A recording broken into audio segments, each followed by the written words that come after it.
بسم اللہ الرحمن الرحیم۔ پرانی کانسی، بلغم، دمہ اور سانس کی تکلیف کا آزمودہ یونانی علاج۔ کشتہ بارہ سنگا۔ کیا آپ کے گھر میں کوئی ایسا شخص ہے جو ساری رات کانسی کے دوروں سے پریشان رہتا ہے، سینے میں بلغم جم جاتی ہو اور آسانی سے خارج نہ ہوتی ہو، سانس پھولنے، دمہ یا الرجی کی شکایت میں مبتلا ہو، موسم بدلتے ہی سینہ جکڑ جاتا ہو، چند قدم چلنے سے سانس اکڑ جاتی ہو، پرانے بخاروں کے بعد کمزوری اور سانس کی تکلیف محسوس کرتا ہو؟ اگر ایسا ہے تو یہ ویڈیو آپ کے لیے بہت اہم ہے۔ دوستو، کانسی، بلغم اور سانس کی بیماریاں صرف وقتی مسائل نہیں ہوتے۔ جب بلغم سینے میں جمع ہو کر گاڑھی ہو جائے تو سانس کی نالیاں تنگ ہونے لگتی ہے، اس سے سینہ بھاری محسوس ہوتا ہے، کانسی بڑھ جاتی ہے اور سانس لینے میں دشواری پیدا ہوتی ہے۔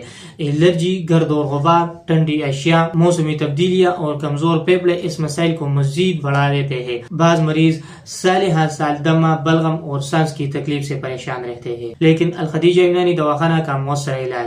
الحمدللہ، الخدیجہ یونانی دواخانہ میں کشتہ بارہ سنگ ایک نہایت عمدہ اور آزمودہ یونانی دوا کے طور پر استعمال کیا جاتا ہے۔ اللہ کی رحمت سے یہ نسخہ سینے کی جکڑن کم کرنے میں مدد دیتا ہے، بلغم کو نرم کر کے خارج ہونے میں معاون بنتا ہے، کانسی کی شدت میں کمی لانے میں مددگار ہے، سانس کی کیفیت بہتر بنانے میں معاون ثابت ہوتا ہے، کمزوری اور نکاحات میں بھی فائدہ پہنچاتا ہے، اور ساتھ ہی گھریلو نسخہ بھی نوٹ کریں۔ اگر کانسی اور بلغم زیادہ ہو تو ایک کپ نیم گرم پانی میں آدھا چمچ شہد اور چند قطرے لیمبو شامل کر کے استعمال کریں۔ اس کے علاوہ ادرک کا کہوہ بھی گلے اور سینے کو آرام پہنچانے میں مددگار ثابت ہو سکتا ہے، اور ساتھ ہی طریقہ استعمال: 2 چاول کے برابر کشتہ بارہ سنگ 1 چمچ شہد یا 1 چمچ مکھن میں ملا کر استعمال کریں، اور ساتھ ہی شام کے وقت کا استعمال: 2 چائے کے برابر مقدار بارہ سنگ 1 چمچ شہد یا مکھن میں ملا کر استعمال کریں۔ انشاءاللہ سینے کھولنے میں مدد ملے گی، بلغم خارج ہونے میں آسانی ہوگی، کانسی میں واضح آرام محسوس ہوگا، سانس کی کیفیت بہتر ہوگی۔